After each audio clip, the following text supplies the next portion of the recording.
Oke, alright teman-teman, selamat datang di live kali ini.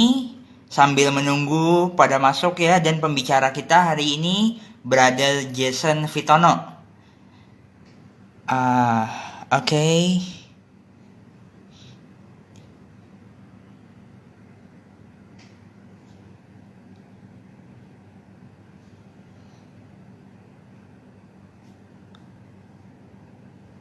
Halo Pak Agus, Marcelina, ya halo halo. Kita masih menunggu teman-teman yang lain datang dan pembicara kita hari ini Ko Jason Vitono ya. Halo halo halo. Ini dia. Sip. Oke.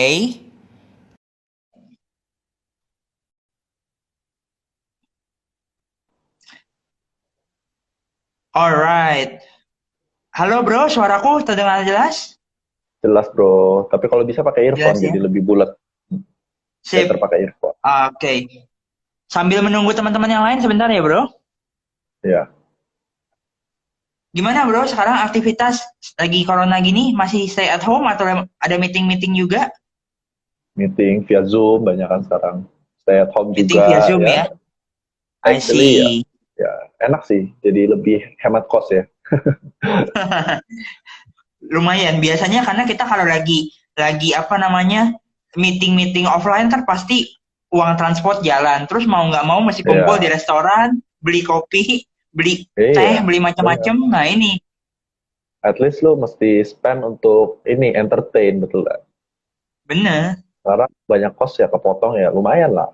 Better, much better. lumayan lah ya. Nah Iya, jadi gini nih news. bro, jujur aja ya bro, jujur nih. Semenjak diminta sama pemerintah untuk stay at home tadi, Ya, gimana bro sendiri overall cost-nya nih menurun atau justru malah bertambah karena makannya di rumah tambah banyak? menurun sih untuk cost ya, Menurun menurun. ya, menurun. Nah, Mm-mm. that's why hari ini kita akan bicara soal financial planning ya. Berarti gua nggak salah ngundang orang nih bro.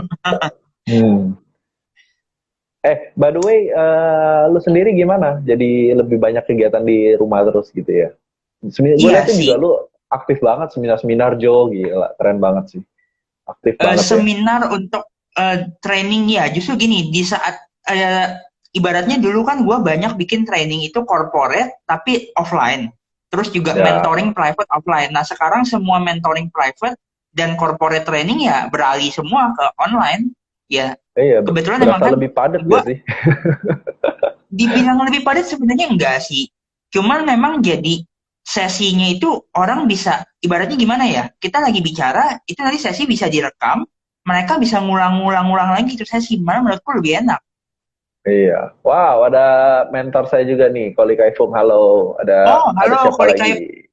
Koli Ada Kaifung. Mars, Dulu ada Marcelin. dulu kita pernah Ya, ketemu ketemu. ya Koli Kaifung di rumah Pak Tung.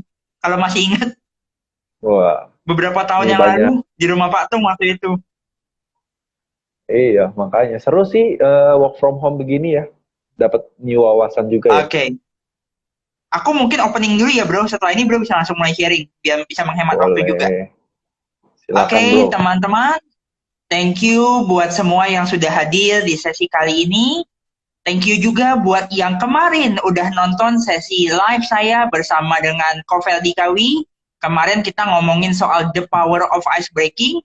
Nah, di sesi kedua ini kita akan ngomongin soal financial planning 101.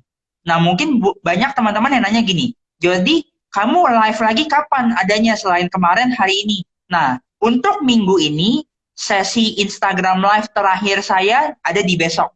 Besok saya akan live lagi sama Kotomi Wong ya, Ketua Billionaire Mindset.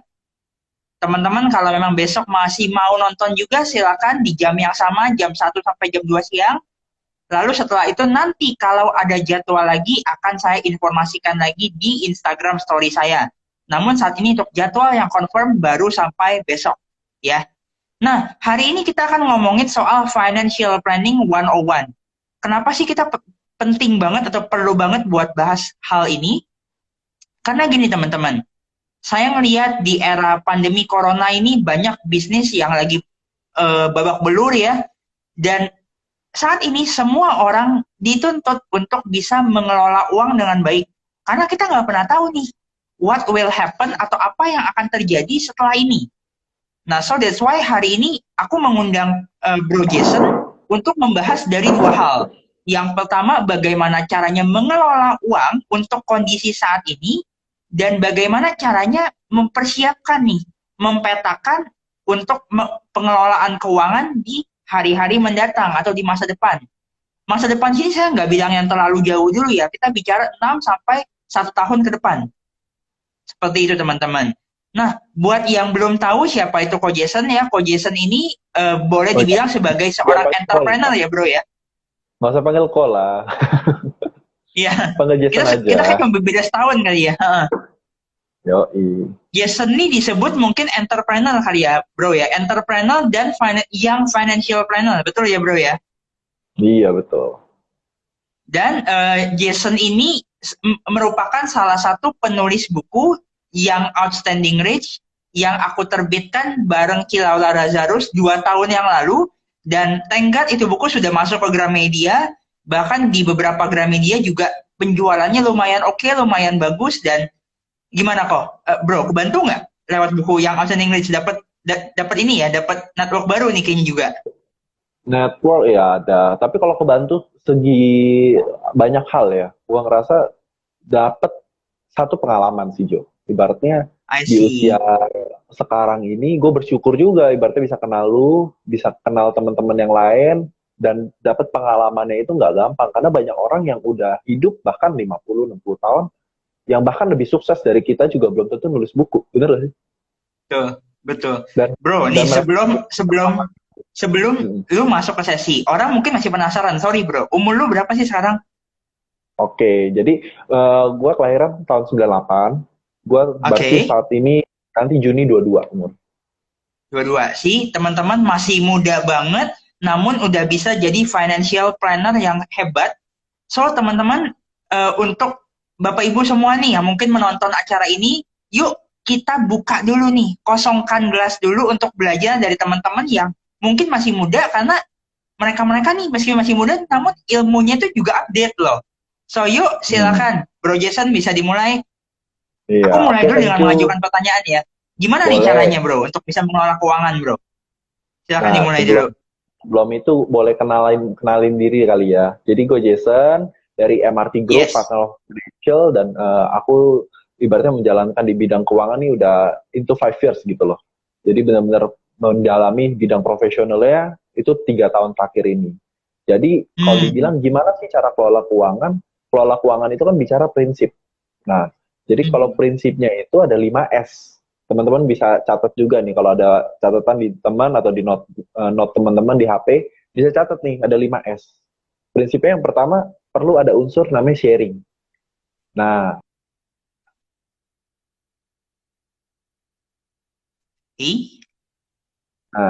yang keempat, studying. Kita belajar. Dan yang kelima, ini baru spending. Nah, jadi prinsip dulu. Kalau udah tahu tentang prinsip itu kan kita tahu dulu pertama. Nah, teman-teman udah tahu nih sekarang. Bisa masuk ke implementasinya. Nanti dicek lagi. Ibaratnya teman-teman punya kelola keuangan ini selama ini pernah nggak bikin namanya money tracking atau yang dibilang daily, teman-teman catat in out-nya teman-teman tuh, pengeluaran, pemasukan tiap hari. Catat nggak? Ya, sekarang sih enak ya, ada aplikasi di handphone aja teman-teman bisa catat tuh.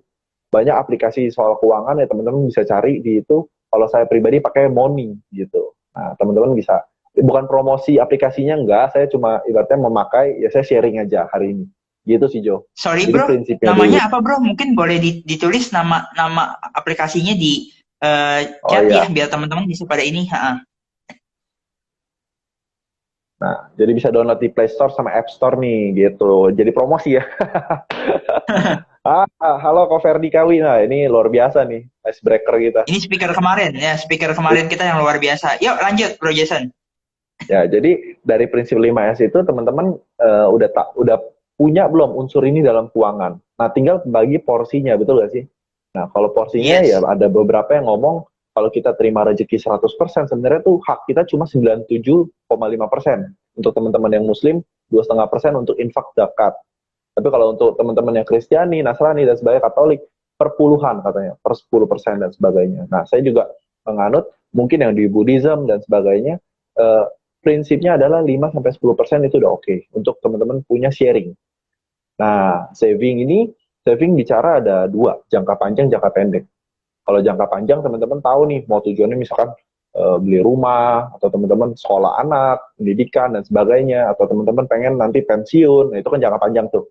Perlu ada porsi ke sini dan jangka pendek. Jangka pendek bicara emergency fund, bicara tentang apa namanya? Dana darurat itu 3-6 bulan pengeluaran kita bulanan ya. Kalau single, kalau udah berkeluarga perlu punya 12 bulan bahkan sampai setahun lebih sampai 2 tahun mungkin. Tapi ya normalnya sih rata-rata kalau Hmm. orang single 3-6 bulan pengeluaran dana darurat. Tapi kalau orang berkeluarga ya setahun lah 12 bulan minimal. Jadi perlu dimasukin porsinya dari 100% kita terima uang kurang lebih 10-20% kayak gitu. Tergantung teman-teman punya besaran ya. Nah, yang ketiga lagi prinsipnya kan adalah securing. Securing ini banyak hal. Yang paling utama adalah asuransinya juga teman-teman. Jadi asuransi ini minimal 10-20% juga. Tergantung teman-teman punya budget masing-masing ya kayak gitu. Nah, asuransi ini Yes. juga ada 3 hal.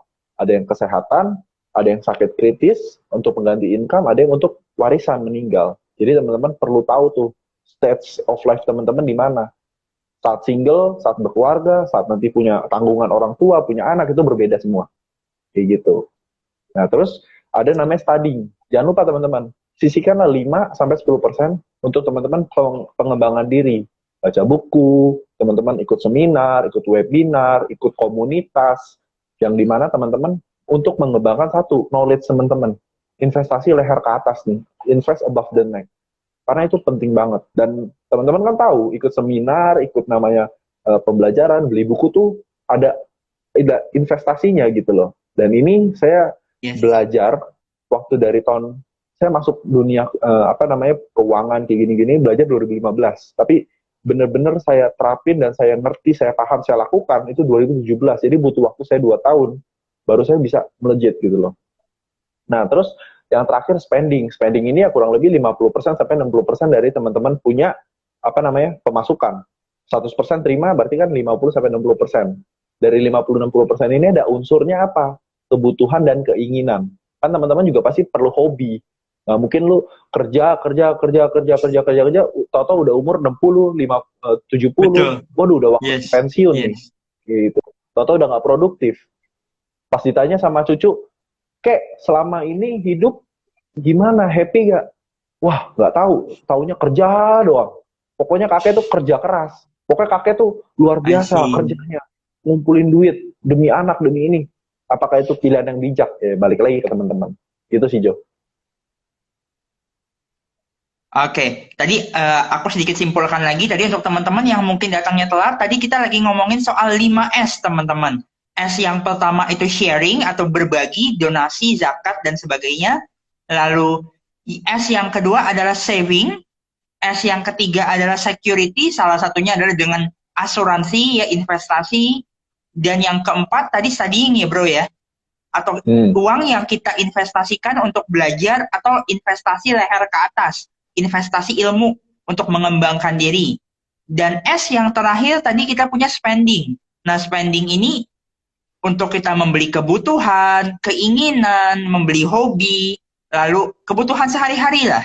Nah, bro, sekarang aku mau nanya gini. Kalau orang nanya nih, di era corona kayak begini, atau kita jangan bicara era corona nih, sampai akhir tahun 2020, kira-kira apa sih bro investasi yang paling tepat untuk bisa orang bilang paling tidak kita masih bisa bertahan dulu nih? Ya, jadi investasi paling tepat dan paling murah adalah ke diri teman-teman. Satu. Kenapa? Teman-teman kan punya gadget semua sekarang bisa lihat live IG dan sebagainya. Teman-teman tahu gak sih kalau di YouTube, di webinar, di mana tuh banyak yang free-free juga. Banyak teman-teman yang bisa belajar di situ. Nah, ini ada 3 fase. Ada fase sebelum corona, pas corona, dan after corona. Kita bicara misalnya fase sebelum corona. Waktu sebelum corona, teman-teman coba mindsetnya buka, ada gak sih orang yang kaya? Dan ada orang yang miskin. Setuju? Dan saat Yes. corona, Yes. ada orang yang kaya juga, ada orang yang miskin. Nanti setelah corona, ada hal begitu juga. Nah, tapi sebelum corona dan setelah saat corona ini, jadi masa pre-corona dan saat ini present corona ini terjadi, itu kan adalah orangnya mungkin yang dari kaya, dari yang sebelumnya, bisnisnya drop, betul nggak? Nah, tapi di Betul. saat corona begini ada juga orang yang bisnisnya naik loh. Ada juga orang yang dia punya cuan, dia punya keuntungan, dapat lebih gede. Nah, tinggal teman-teman Pasti. memanfaatkan peluang ini apa? Sebelum terjadi corona, saat terjadi corona, teman-teman adaptasi nggak di situ satu. Nah, kedua investasi Pasti. kayak gimana sih? Investasi ada yang bilang kan kemarin saham pada jeblok semua, betul nggak? Nah, saya Betul. sendiri juga nabung saham, bukannya trading ya. Saya nggak trading saham, belum trading saham. Saya belum masuk ke kayak lu lah. Lu kan udah mulai trading ya, Jo ya. Gua belum. Saat ini saya fokus di Aku nabung trading saham. forex. Aku trading forex, Korek ya. tapi saham pun udah dijual semua. Aku pun saham udah dijual berapa ya? Lumayan besar juga tahun lalu semua udah saham udah aku jual karena nggak tahu aja udah ada prediksi tahun ini nggak bakal bagus. Iya, iya, iya, iya. Ya. Memang ada yang ngomong kayak gitu, situasi dan sebagainya. Jadi saya juga mendalami dunia saham itu belum expert banget, tapi saya fokusnya nabung saham aja. Jadi eh, posisi sekarang lagi turun, lagi turun, lagi turun, turun, turun, turun begini. Apakah waktu yang tepat untuk kita buy? Ya kan kayak gitu. Nah, kalau menurut saya sih, kalau you nabung saham, nabung kan ibaratnya konsisten ya. Jadi tiap bulan segini dengan budget yang sama, dengan perhitungan yang sama, jadi tanggal yang sama, budget yang sama, waktu yang sama. Ibaratnya tiap bulan tanggal 10 ya udah tanggal 10 terus kan setor. Nah, itu akan Yes, dapat namanya yes. averaging-nya. Jadi nggak masalah sih kalau Hmm. untuk nabung saham.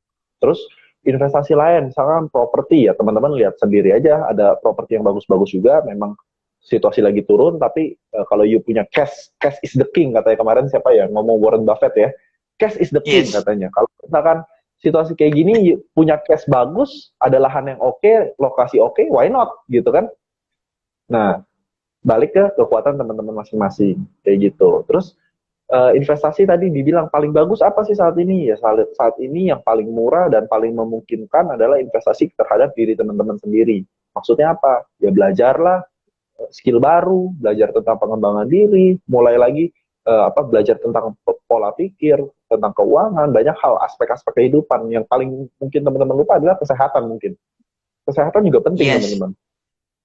Nah, kesehatan itu perlu belajar.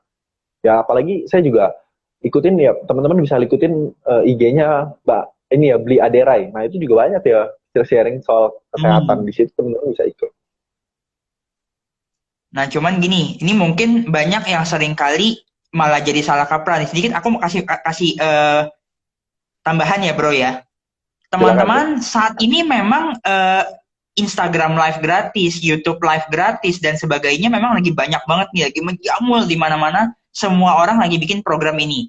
Namun kalau memang teman-teman punya rezeki lebih, punya uang lebih, saranku juga investasikan uang kalian ke kelas-kelas yang berbayar. Kenapa? Karena aku bilang bagaimanapun juga kelas berbayar, apa sih bedanya antara program yang free dengan program berbayar? Biasanya program free ini ilmunya memang antara free dengan berbayar mungkin bisa sama. Namun perbedaannya di kelas berbayar ada studi kasus yang bersifat mahal ya, studi kasus keren yang tidak akan dibongkar di program gratis. So that's why kalau memang bicaranya teman-teman saat ini punya dana lebih, paling tidak investasikan sedikit aja dari penghasilan teman-teman untuk kelas berbayar. Mumpung ibaratnya kan lagi masa-masa corona, nanti after corona teman-teman bisa udah punya banyak persiapan nih untuk earn more income lah istilahku gitu bro. Ya betul dan gue setuju banget tadi kan masuk ke budget studying juga tuh S yang keempat kan S Betul. studying. Jadi teman-teman kalau untuk investasi ke diri sendiri saya belajar ya dari saya punya mentor juga gini. Kalau teman-teman invest ke diri sendiri, misalkan untuk duit misalkan 1 juta, 2 juta untuk ikut training atau bahkan yang mungkin puluhan juta, 10 juta, 16 juta atau yang ratusan juta, teman-teman sadar nggak kalau itu ilmunya tuh masuk ke dalam otak kita dan itu akan terbawa terus ya sepanjang hidup kita gitu loh. Dan Betul. itu bisa menjadi teman-teman punya modal untuk teman-teman mendapatkan lebih gitu. Dan bukan berarti makanya perlu budgeting. Jadi budgeting itu penting, bukan berarti wah semua kelas training saya perlu mesti Nggak ikut bisa harus juga ikut ya bro, enggak memang nggak bisa. juga. Nanti nggak makan gitu kan. Betul. Itu nggak bijak kayak gitu. Jadi kalau soal bicara financial planning atau perencanaan keuangan itu bicara soal teman-teman budgeting dan teman-teman tahu nih teman-teman di mana posisinya mau kemana, mau menuju kemana. Kayak contoh kita dari Jakarta mau ke Bogor, setting GPS dong. Nah, kita nggak tahu Jakarta itu di mana, Jakarta Barat, Timur, Utara, Selatan, dan sebagainya nggak tahu, tapi mau ke Bogor, kan akan jadi kesulitan GPS-nya untuk cari rutenya gitu. Oke. Nah, sekarang gini, Bro. Orang misalnya nih, spending sudah mulai ada. Lalu investasi juga udah mulai ada nih. Oke, aku mau investasi lari ke atas dan sebagainya. Sekarang satu aspek lagi nih yang seringkali orang masih lupakan, orang seringkali remehkan. Asuransi sepenting apa sih, Bro? Ya, oke. Kalau asuransi sepenting apa? Balik lagi, posisi kayak gini. Asuransi itu nggak penting buat teman-teman saat ini. Kenapa? Karena you sehat, karena you lagi kuat, you lagi produktif, you nggak penting asuransi. Jadi fase hidup manusia ada tiga. Satu, hidup sehat produktif. Kedua, hidup tapi nggak sehat, nggak produktif. Dan yang ketiga, tidak hidup, tidak produktif. Nah, saat di fase pertama, you nggak butuh asuransi. Tapi saat fase kedua, ini kan bisa terjadi sama semua orang. Setuju nggak? Semua orang bisa sakit, semua Betul, orang bisa kecelakaan, bisa terjadi resiko. Nah, kalau betul. fase hidup kedua ini kejadian sama Anda sekarang, persiapan apa yang Anda udah punya? Oh, ntar aja deh belinya, tunggu di fase kedua asuransi. Ya, nggak apa-apa. Tapi pertanyaannya perusahaan asuransi mana yang mau terima? Apakah BPJS juga Hmm, bisa langsung dipakai? No, BPJS ada masa tunggu 14 hari. Kayak gitu. Dan balik lagi. So, teman-teman beli asuransi penting nggak? Penting kalau you, balik lagi, sayang sama orang-orang yang you cinta di sekitar. Contoh siapa ya? Misalnya saya nih, saya single. Jason, masih usia 22 tahun, single. Belum punya tanggungan setelah yang lain gitu loh. Anak, istri kan belum ada. Cinta sama siapa ya? hmm. Orang tua. Pengen kalau terjadi resiko sama saya, masuk ke orang tua nanggung beban yang berat. So, that's why saya beli asuransi untuk itu. Kayak gitu. Iya sih, Bro. Emang bener-bener asuransi itu ngebantu banget. Aku mungkin sekitar 4-5 tahun yang lalu kali ya pernah kejadian kena DB itu, Bro, sampai masuk rumah sakit. Hmm, Dirawat sekitar 3-4 hari, biayanya pun kalau DB ya sekitar belasan juta karena waktu itu kamar yang lain udah pada kosong, aku ditempatin di kamar yang eh, VIP waktu itu. Semua kamar udah pada kosong, mau nggak mau mesti di situ. pada penuh. Ya, Udah kosong penuh. iya, iya, Udah iya. pada Makanya, penuh. Nah, that's contoh, why itu kebantu ya, banget sih lewat insurance. Ha. ya contoh simpel gini, teman-teman nih, misalkan punya penghasilan sekarang anggap UMR 4 juta, misalkan 4 juta tiap bulan. 4 juta, 4 juta, 4 Hmm. juta, 4 juta, terus berarti kan setahun kan berapa? 4 juta, setahun 4,8 juta. Nah, eh, 12, 8, 48 juta. Nah, bijak nggak kalau terjadi satu resiko, teman-teman masuk rumah sakit, misalkan nggak makan, nggak apa, 4 juta tuh ditabung aja, 100% ditabung. Begitu Hmm. sakit, tadi Jordi bilang DBD 15 sampai 20 juta habis. Setengahnya loh langsung kepake. Ya kayak gitu. Jadi Bener. teman-teman coba nih, cerna apa yang saya omong. Teman-teman, kira-kira bisa nggak simpen separuh dari pendapatan atau 50% dari teman-teman punya pendapatan? Kalau you jawab bisa rutin tiap bulan sisihkan 50% dari pendapatan, good. Nah, pertanyaan yang kedua, tapi teman-teman, memungkinkan nggak atau satu kejadian separuh dari pendapatan bahkan 100% dari pendapatan teman-teman tuh hilang? Memungkinkan nggak? Sangat Kalau memungkinkan, Bro. mungkin, Memungkinkan banget. mungkin kan? Dan itu mungkin, berarti problem nggak buat buat you, problem nggak buat saya juga. Nah, Hmm. that's why kenapa kita perlu bijak, sisihkanlah. Jadi berarti gini, sisihkanlah sebagian kecil uang, bukan menyisakan gitu loh. Agar tidak menyusahkan di kemudian hari. Buat siapa ya? Buat orang-orang yang kita cinta.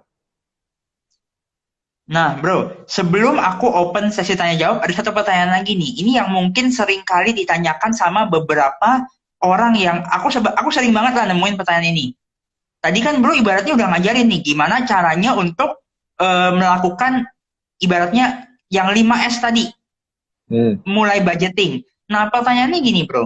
Kalau ada orang yang penghasilannya ini sifatnya bukan gaji bulanan, namun ya, ini penghasilannya nggak tentu nih, Bro. Dia tiap hari mungkin anggap cuma jualan kue, saya mungkin jualan kue cucur misalnya.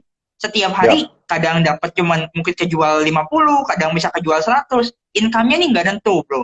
Di sisi ya, lain, pengeluaran dia banyak. Dia harus beli susu anak, beli macam-macam. Nah, gimana cara lu buat ngajarin mereka budgeting?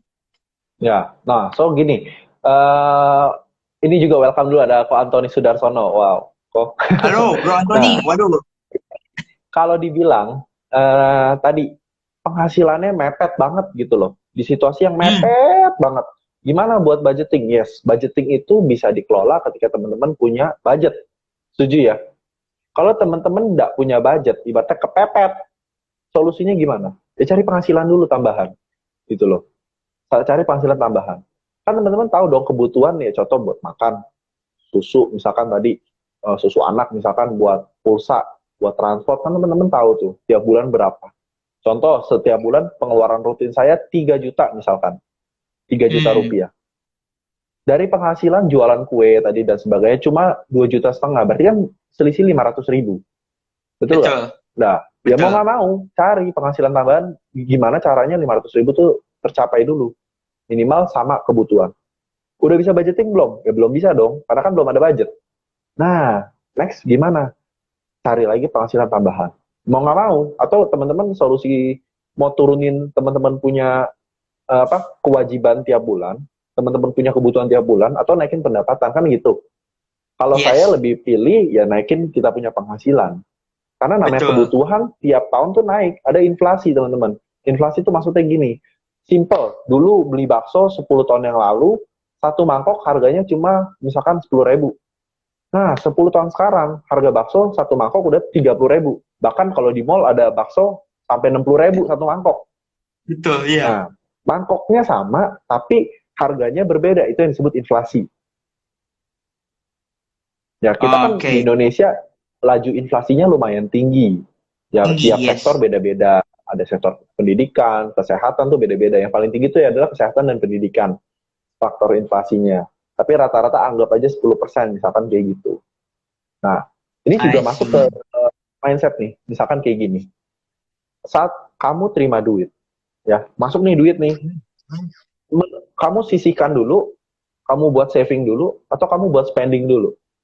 Nah, kabar Hmm, Di Indonesia 90% orang terima duit, jadi habisin dulu, baru ada sisa dia tabung. spending dulu. Nah, itu Yes. kabar baiknya. That's why kenapa lah tingkat tingkat dibilang gapnya nih tinggi banget, yang orang kaya makin kaya, yang miskin makin miskin, ya kenapa ya kayak gitu? Nggak ada edukasi. Nah, terus faktor edukasi. Hai Koroki. Nah, ini juga banyak nih yang ngikutin. Nah, seru. Jadi, kalau yang benar, menurut perencana keuangan adalah ketika terima duit, teman-teman saving dulu. Komitmen aja, misalnya tadi 10%. Terima 5 juta, 500 Hmm, ribu sih. Nah, gitu. Kalau yang penghasilan harian gimana? Wah, aku hari ini cuma dapat misalnya Gojek gitu ya. Gojek bersih cuma dapat 100 ribu. Ya udah 10 ribu sisihkan, 10%. I see. Gitu, komitmen. Ah, Komitmen di persen, jangan di nominal ya. Nominal boleh sih, cuma maksud saya kalau persen tuh teman-teman bisa lebih strict. Jadi kan penghasilan naik, teman-teman akan sisihkannya yang lebih naik. Sama ntar masukin betul. ke emergency fund, masukin ke untuk ke mana investment, masukin ke dana pensiun, dana pendidikan kayak gitu, progresif. Saya lebih senang progresif untuk jadi klien-klien saya banyak kan saya bilang, Pak, Bu, untuk membuat perencanaan yang baik, perlu namanya progresif, bukannya stagnan. Contoh, hari ini masuk, yaudah San, 50% dari aku punya penghasilan aku sisihkan, misalnya kayak gitu. Tapi tahun depannya lagi sampai 20 tahun ke depan sama, flat. Saya nggak setuju. Di Saya saat bilang, penghasilan kan naik kan? iya penghasilan kan naik gitu loh. Hmm, Kan nggak hmm. kebutuhan naik, ke kewajiban naik, utang-utang naik, penghasilan naik, tapi dia punya cara pengelolaan keuangan stagnan, kan nggak bijak. Nah, kalau aku malah gini nih, Bro. Ini sebenarnya ini menurutku penting banget sih. Aku sekarang setiap kali mendapatkan income, entah itu mungkin dari manapun lah, masuk rekeningku kan, pasti kan, masuk Hmm. rekeningku dulu nih. Aku selalu Hmm. usahain kalau bisa, malah aku hanya sisihkan uang itu sedikit banget di rekening yang aku pegang sekarang nih. Hmm. Dibilang sedikit banget sih enggak, tapi ibaratnya cukup untuk kebutuhan sehari-hari aja, aku save di sana. Sisanya aku masukin ke tabungan yang lain atau aku investasikan ke tempat lain yang susah diambil. Iya, Yang benar ibaratnya itu. baru bisa diambil pada saat emang benar-benar urgent banget. Contoh misalnya aku pengen buka bisnis baru atau mau nambah lini investasi baru, instrumen Ya, investasi baru, aku akan masukkan ke sana. Namun kalau cuma sekedar sekedar buat apa ya, misal kayak kebutuhan sehari-hari, aku usahakan nggak akan ambil di sana. Aku akan pikirkan gimana bisa earn income lagi untuk nutupin kebutuhan-kebutuhan Ya, tadi. Karena ya kalau setuju. kita ibaratnya nggak berusaha untuk nabung ya sampai kapanpun kita ibaratnya nih kita ngelihat oh di tabungan gue banyak uang kok gue mau beli apapun bisa kita jadi kapan nabungnya gitu kan. Betul, karena gini, bicara soal perencanaan keuangan, teman-teman perlu namanya aware dulu, sadar dulu kalau teman-teman nih penting punya perencanaan keuangan. Penting kenapa? Kenapa saya ibaratnya Jason usia 22 tahun, kok sadar tentang pentingnya perencanaan keuangan? Pentingnya punya investasi, punya emergency fund, punya asuransi, punya budgeting, punya money tracking tiap hari, dan sebagainya. Kenapa? Saya cerita sedikit, saya punya, sebelum masuk dunia keuangan begini, saya punya kewajiban atau debt itu into the credit card dan sebagainya dari dulu turunan itu sekitar setengah miliar, hampir setengah miliar. Wow. Jadi bayangin. So, saya berpikir dong, apa yang salah yang apa pendahulu saya gitu loh, ibaratnya orang tua, apa yang salah di situ? Saya Hmm. analisa, saya belajar, makanya saya belajar literasi dan sebagainya, terus mencoba dan ya thanks God dalam waktu 3 tahun setengah itu tuh beres gitu loh. Nah, so Keren keren teman-teman keren. kayak, kok Jason berani sih sharing dan sebagainya kayak gini. Ya saya pengen teman-teman juga punya satu financial stability, security dulu, aman dulu gitu loh. Nanti bicara financial udah stable, ya, di mana pengeluaran teman-teman lebih kecil daripada punya penghasilannya gitu. Ibaratnya teman-teman sudah punya financial stability, teman-teman kedepannya akan punya namanya financial freedom. Kan ke sana arahnya, betul gak sih? Setiap orang kan pengen Betul. punya namanya kebebasan keuangan. Yang dibilang, Yes. wah, nggak mikir lah, lihat harga apa, langsung beli, nggak mikir ini, langsung beli, kan pengen kayak gitu. Ibaratnya mau, kenapa punya duit banyak sama duit dikit tuh, katanya, wah, happiness kita nggak ditentukan oleh nominal. Kata siapa? Teman-teman, lihat di YouTube saya, lihat di IG saya, ada bicara dengan pasien gagal ginjal. Saya interview dia dengan pasien gagal ginjal, gitu loh. Kebayang nggak sih kalau teman-teman setiap dia gagal ginjal, Jo, dia itu Hmm. setiap minggu, itu mesti 2 kali cuci darah. Sekali cuci Wow. darah harganya 3.250.000 sekali cuci darah. Hmm. Berarti Hmm. seminggu tuh spend 7,5 juta. 6,5 juta ya. Huh? Ya, ya 6,5 juta. Berarti kalau teman-teman kebayang nggak, ibaratnya nggak punya insurance yang bagus, nggak punya investment yang bagus, nggak punya pemasukan dari bisnis lain dan sebagainya, what next gitu loh. Dia punya anak satu, cewek, ibaratnya perlu kuliah dan sebagainya. Kalau dia nggak punya perencanaan yang bagus, nggak punya well plan, what will happen next gitu. I see. Mantap, mantap, mantap, bro. Yuk, sekarang kita akan buka sesi tanya jawab. Namun sorry nih, bro. Aku kayaknya kan kurang begitu bisa kelihatan tulisannya. Nanti mungkin Bro Hmm, Jason bisa tolong bantu bacakan ya. Tiga ya, sampai empat thank you. pertanyaan yuk. Nah, luar biasa sih ibaratnya. Saya mau apresiasi juga buat Jordi, ini luar biasa banget teman-teman. Jordi, umur berapa Jordi sekarang? 19 atau 20 loh? 19. 19 ya, 19 tahun sudah bicara di berbagai perusahaan, berbagai komunitas. Wah, luar biasa sih, gue nggak kebayang waktu usia lo Thank you, kayak thank gitu. you, thank you. Just for your information, Jordi juga mengalami ibaratnya satu, ada ini ya Jo ya, bisa dibilang musibahnya itu adalah low vision itu. Dan teman-teman lihat, Yes. dia tidak menyerah dengan hidupnya, luar biasa. Salut Thank you, sama lo thank you, Jo. bro. Teman-teman silakan mau nanya, ke saya boleh, ke Jordi boleh, silakan saya bantu bacain Boleh ya. yuk. 3 sampai 4 pertanyaan yuk. Mumpung lagi ada pakarnya nih, teman-teman. Ya, gue enggak lah. Kalau pakar, gue nggak bilang pakar lah Jo. Ibaratnya gue praktisioner, bukan pakar. Kalau pakar banyak yang lebih luar biasa gitu, sama masih belajar juga. Ya, mungkin teman-teman bisa baca bukunya. Kalau soal-soal keuangan, saya review apa ibaratnya rekomend untuk baca bukunya Robert Kiyosaki. Itu bagus. Yang Yes. Cash Flow Quadrant, soal Rich Dad Poor Dad, Reset itu for that, bagus. ya. Ya, terus saya juga lagi baca yang ini nih Jo sekarang. Robert Apa Kiyosaki tuh? Business School, Rich Dad Poor Oh, Dad iya, Business iya. School. Ya, Aha. di sini banyak bicarain juga soal apa namanya pengembangan jaringan, bisnis jaringan kayak gitu. Punya mindset seorang pebisnis, bukan mindset seorang karyawan kayak gitu. Kayak gimana punya Hmm. financial freedom, banyak dibahas di situ. Ya sambil nunggu Pak Ibu Ati Nurani, thank you. Sukses juga buat Ibu Ati ya. Thank you. Saat, Yuk, nah, silakan yang mau tanya yuk. 3 4 orang, silakan. tapi gue mau tanya deh sama lo Jo, ibaratnya apa sih yang Ah, bikin lo di usia muda begitu mau berusaha gitu? gini bro.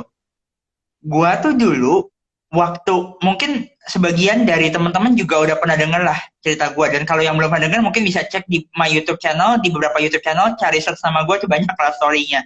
Gini, Hmm. gua tuh dari kelas 5 kelas 6 SD tuh banyak banget ngalamin yang namanya bullying, bro. Karena mata kan. Hmm. Dulu tuh lagi zaman ngehitsnya handphone BlackBerry itu, bro. Dulu semua, boleh dibilang hampir semua anak di sekolah gua tuh pasti pakai BlackBerry.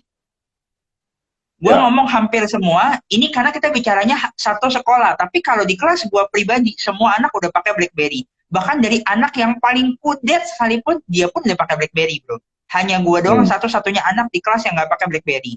Bukan karena gue nggak mau beli, tanda kutip gue nggak mampu beli BlackBerry dan sebagainya. Karena gue dulu, jujur ya, megang HP aja pakai keyboard yang kecil tuh sampai hari ini gue nggak kelihatan, bro. Jadi Makanya. kalau seandainya gua beli itu handphone pun ya what for? Nggak ada guna juga, cuman bener-bener buat gaya. Nah, namun di sini dulu hampir tiap hari nih gua dapat banyak bullying, dianggap kayak, ah lu kayak orang miskin aja, lu orang gembel, lu orang apa, katanya bokap lu punya duit dan sebagainya. Ini kejadian, bro, almost mungkin 1 tahun. Sampai Hampir setiap segitunya hari ya. itu omongan-omongan. Iya. Dan memang Gile. waktu itu jujur gue dapet dilema yang lumayan berat juga nih. Nah, cuman di situ akhirnya gue berhasil sadar, dan waktu itu orang pertama yang mengubah hidup gue tuh ya orang tua gue sendiri, dan orang kedua adalah Pak Tung Desa Muaringin waktu itu, bro. Makanya kenapa gue appreciate banget sama beliau, hidup gue banyak berubah dari setelah ikutan training-trainingnya beliau. Benar. Beliau ngomong gini, bedakan antara kebutuhan dengan keinginan. Kamu beli BlackBerry itu butuh atau ingin? Nah, itu gue baru mulai sadar lagi. Oh iya juga sih. Memang gue saat ini hanya biar kelihatan kece, padahal ya udah setelah gue beli pun orang selesai kok, nggak Ya, benar. kenapa-napa gitu loh. Nah, Ya. dan dari situ akhirnya gue punya punya apa ya, bro, punya prinsip lah. Hari ini nggak apa-apa, gue nggak bisa beli BlackBerry, tapi nanti I will show to you, saya akan buktikan sama kalian semua, saya akan beli handphone nanti pada saat saya butuh, dan saya akan beli handphone itu pakai uang sendiri. Iya. Samsung Flip ya. Celuk. Uh-uh. Dan Keren. Ya. that's happen pada saat kelas 1 SMP kali, kelas 1 kelas 2 SMP, waktu itu gue udah mulai jadi marketer online. Kayaknya gue ngerasa kalau gue nggak punya HP, kayaknya kurang begitu bisa, hasilnya kurang begitu bisa maksimal, dan disitulah akhirnya I buy my own handphone ya with my own money dari hasil affiliate marketing, dropship, reseller, and the gang Iya, gitu. anak ajaib nih. Luar biasa. Oke, Jo, ini ada pertanyaan nih dari Yuliana Lingling. Nah, Ah, kalau selain investasi leher ke atas, saat ini investasi emas gimana, bro? Kan lagi hmm, naik terus emas sekarang ya. Oke, jadi investasi emas. Sorry. Ya, jadi kalau ya, emas, ini pandangannya dulu. Menurut saya emas itu bukan untuk investasi, tapi emas itu adalah untuk menyetarakan nilai duit kita dengan inflasi itu nggak kekejar gitu loh. Contoh, hmm, misalkan hari ini beli emas gitu loh, dengan nilai 150 juta misalkan, beli emas. hmm, Nah, nanti 150 juta kan kebeli misalnya mobil Avanza, misalkan kayak gitu. 10 tahun lagi nilai Avanza itu kan nggak 150 juta, Avanzanya sama mungkin jadi 200 juta misalkan gitu 10 tahun lagi. Nah, kalau kita betul. nyimpan duitnya di emas, maka nilai duit kita yang 150 juta ini tetap sama dengan bisa ngejar inflasi itu, cadangannya. Karena kalau kita Yes. berpikir emas investment, menurut saya sih kurang tepat gitu loh, menurut saya. Karena nilai emas itu ya naik, naik, naik, naik, dan sebagainya. Kecuali teman-teman trading emas sih, saya nggak tahu ya, teman-teman itu bukan Oh ya, investasi, itu ya, namanya gold trading, yes. kerjaan. Bisa jadi itu sumber income kayak gitu. Jadi perlu dilihat dulu tujuannya apa. Saya setuju kalau emas disimpan. Saya juga ada simpan di emas juga. Tujuannya ya logam mulia banyak kan ya, bukan yang perhiasan. Jadi tujuannya adalah untuk tadi diversifikasi duit kita yang tadi kayak Jordi bilang tuh. Kalau gue megang duit banyak, berasa megang duit, gampang keluarin duit. Nah, kita ganti aja ke emas kayak gitu. Jadi kan kalau emas kan ya perlu ke toko emas dulu, kemana. Jadi berpikir, ah sayang nih gitu. Punya mindset, wah sayang juga ya kalau dijual kayak gitu. Nah, lama-lama duit kita ini ya nabung juga sih sebenarnya, kayak nabung, bukan kayak investasi emas tuh. Kayak gitu sih Bu Yuliana Lingling menurut pendapat saya. Tapi kalau mau Yes. beli kayak gitu ya silakan, monggo ada duitnya mah silakan aja, nggak masalah. Mau harga lagi tinggi, lagi rendah, asalkan you ada duitnya ya why not gitu. Yang problem ya di masa sekarang ini bisa dibilang masa pandemi corona begini, cash is the king. Ya saya juga apa ya menghimbau teman-teman juga biar punya cadangan cash tuh juga banyak. Nah, apalagi sekarang kan banyak yang jualan-jualannya online-online kayak gitu. Jangan takut untuk say no kalau teman-teman memang secara budgeting udah lebih gitu Nggak loh. butuh dan ya, dan nggak butuh juga. Ya, itu balik lagi kebutuhan dan keinginan ya. Kesannya, aduh nggak enak nih ditawarin teman, nggak enak nih ditawarin saudara kayak gini. Ya, you nggak enak, tapi habis itu you-nya enak nggak? Kayak gitu. Jangan sampai ntar buat kebutuhan sehari-hari aja gimana gitu kan? Di Bener-bener, yes. minjem lagi dan sebagainya gitu. Jadi soal loan juga perlu diatur juga lah kayak gitu. Yes. Ada lagi mungkin pertanyaan? Coba kita lihat. Menarik sih, ibaratnya bahas topik begini yang nggak nyangka juga ya untuk anak-anak usia lu begini aware terhadap keuangan sih luar biasa loh Jo. Karena nggak Sorry banyak bro, memang. satu yang aku lupa tanya tadi, ngomong-ngomong soal Hmm, investasi emas. Lu sendiri sekarang investasi emas batangan atau nabung lewat let's say pegadaian? wah nggak, gua beli beli fisik langsung, bikin Ah, fisik langsung. ini yang menurutku penting banget diedukasi. Aku pribadi juga lebih menyarankan untuk eh, emas fisik dikumpulkan karena kayaknya kalau misalnya kita emasnya let's say misalnya masuk ke sistem aplikasi itu yang nabung yang lagi ngetren-ngetren sekarang, kita jadi benar tadi kata Bro Jason, kita jadi nggak nabung karena narik uangnya itu gampang banget, Bro. Iya, simple. Jadi ya Tokopedia pun ada. Sekarang kan bisa nabung emas. Hmm, Balik lagi ke teman-teman punya kekuatan mental ya. Ya kalau teman-teman orangnya yang tipikal ya rata-rata orang koleris melankolis bahkan lebih stable gitu loh. Kalau secara ini oh harus capai-capai gitu. Tapi kalau orangnya tipe ya sanguin, waduh, sanguin itu maksudnya nggak ya I gampang know, I masukin, know. gampang keluarin. Wah, itu Ah, bahaya. ah. Jadi perlu punya habitnya ya ini sih balik lagi tadi ya bicara soal mau keuangan kayak sektor apapun itu bicara soal mindset dulu kan pola pikir. Nah, dengan pola pikir yang benar akan membuat decision yang benar. Decision yang benar akan meng-create action yang benar. Dan action yang benar akan menciptakan habit, kebiasaan gitu loh. Yes. Jadi ya, nomor satu mindsetnya dulu teman-teman pelajarin apakah untuk apa gitu. Oke, any question lagi teman-teman? Silakan Ada yuk. nih, ada nih dari Tika Wirawan. Oke, halo Saving Bu Tika. Ya, saving untuk orang yang ikut MLM. Gimana baiknya kok? Kos pengennya punya duit untuk stok produk gitu. Ya balik lagi, kalau untuk stok produk dan sebagainya itu kan balik lagi kayak contoh kita bisnis nggak di MLM doang lah, bisnis apapun itu kan akan stok produk. Kalau yang secara konvensional ya, maka perlu punya budgeting kayak gitu. Ya banyak kali teman-teman ya saya sih di MLM kayak gitu-gitu kan perlu ada ngejar poin, ngejar dan sebagainya mungkin tutup target. Nah, ketika saat mengejar itu kan ada terima dana, dana ini dikelola gak gitu loh. Kalau dikelola dengan baik sih nggak masalah harusnya. Silakan aja I share see. misalkan dari income pokoknya 5% nih atau 10% untuk stok produk ya kayak gitu ya. Jumlahnya teman-teman yang putusin sendiri. Nah, balik lagi budgeting ya. Oke, yuk. Ada lagi mungkin satu dua pertanyaan lagi, silakan.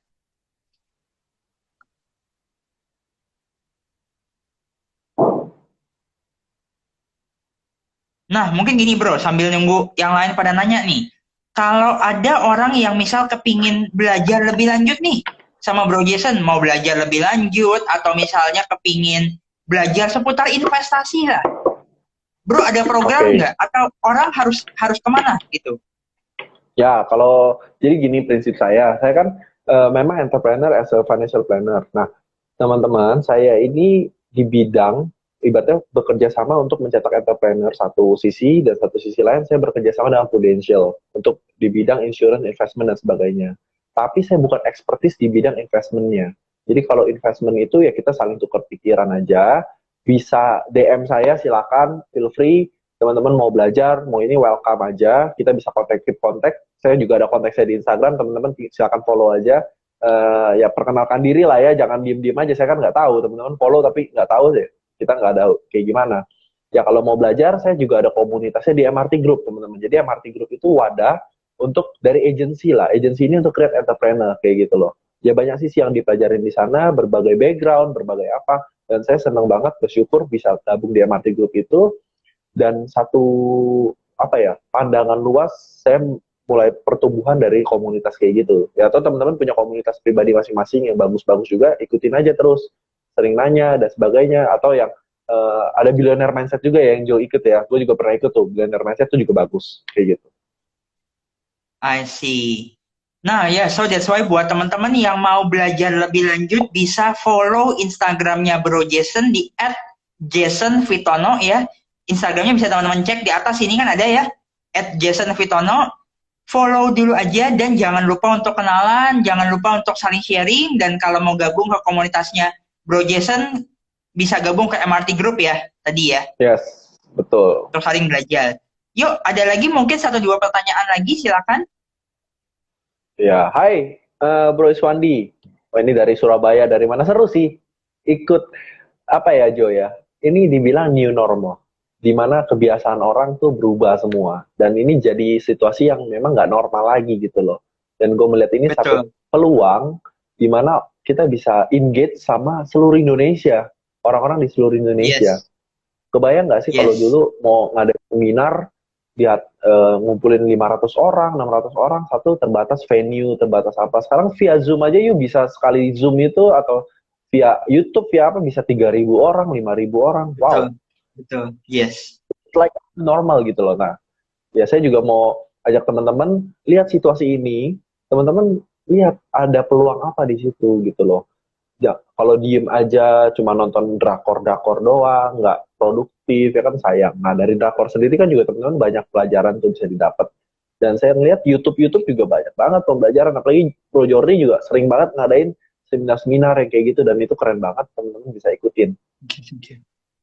Masih ada pertanyaan nggak nih kira-kira nih teman-teman? Yuk, silakan yang mau Yuk, nanya. saya masih beri waktu yuk. Elvi Mumpung lagi Angelina ada. dan Halo. wah, dari Ciming Chen nih, oh, luar biasa. Ya, ada yang ngomong lagi nih, emas tuh di pos dana darurat, bukan di pos investasi. Ya, depends dari tujuannya apa. Balik lagi, tujuannya kemana. Kalau teman-teman tujuannya untuk investasi dan sebagainya, ya nggak salah sih untuk pemula investasi di emas tuh nggak salah. Gitu loh. Waktu gue pertama kali punya pendapatan sendiri, jadi background gue adalah, dulu di atlet ya Jo. Di atlet kan terima gaji, terima fee dan sebagainya. Itu gue investasi pertama gue di emas, gitu. Nggak kepikiran lah untuk saham lah, untuk yang portofolio lain, dari paper aset, dari reksadana, dari mana nggak kepikiran, kan nggak tahu, anak masih ini tahunya ya simple emas. Yes. Dan itu untuk ngebangun habit dulu nggak apa-apa, ngebangun habit, nanti kan emas itu kalau udah banyak, teman-teman jual, teman-teman bisa masukin ke portofolio yang lain, nggak masalah. Gitu. Yes, ada lagi mungkin pertanyaan?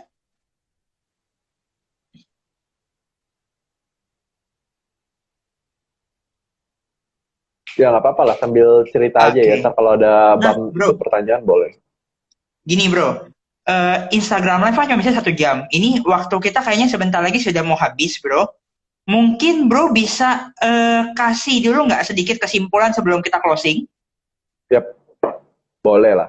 Jadi gini, kesimpulannya adalah untuk financial planning, yang paling penting adalah teman-teman punya prinsip tadi 5S.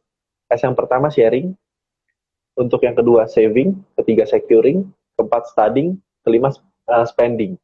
Nah, porsinya biasanya sharing ini ya, saya bagi 10%, 10%, 10%, 10%, sisanya 60% kayak gitu.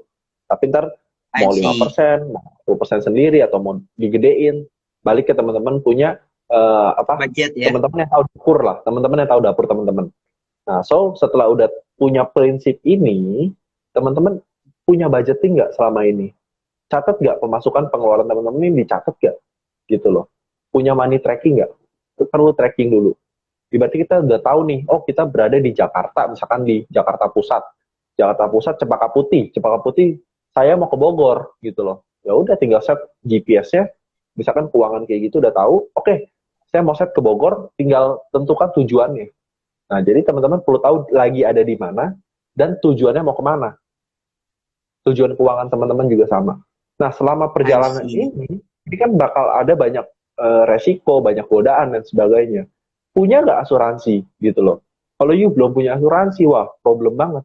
Tapi udah punya asuransi, dicek lagi berkala, progresif yang saya bilang. Sesuai kebutuhan sekarang nggak? Kayak gitu. Dan teman-teman mau usia muda, tua, dan sebagainya, selama masih ada kelahiran, masih ada bisa sakit, rumah sakit gak gratis, masih bisa namanya ada meninggal, maka you butuh insurance. Nah, kayak gitu. Terus jangka panjang, Oke.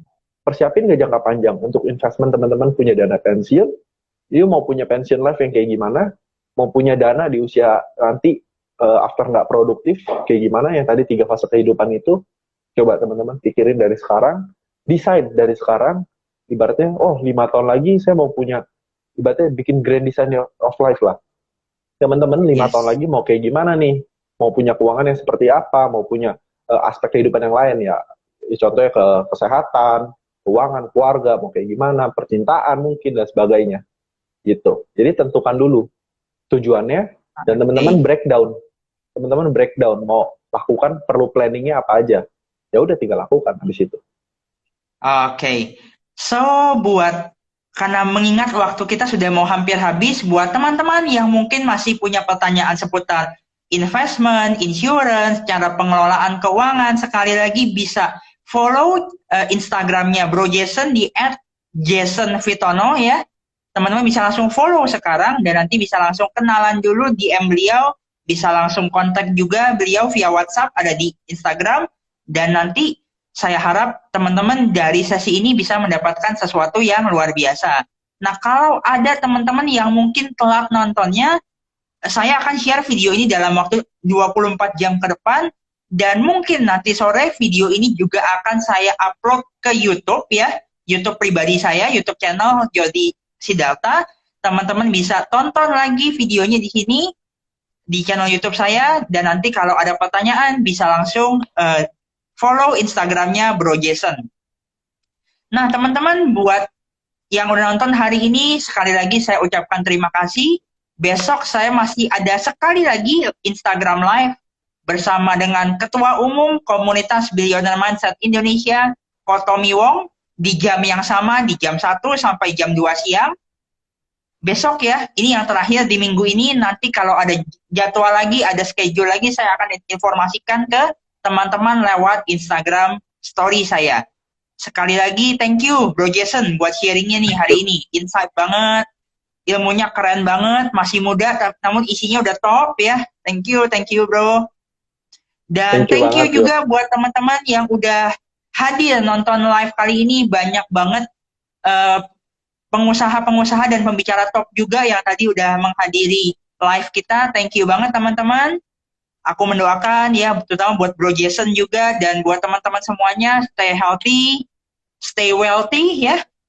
And then semoga corona ini, wabah corona bisa segera berlalu dan aktivitas bisa kembali berjalan normal.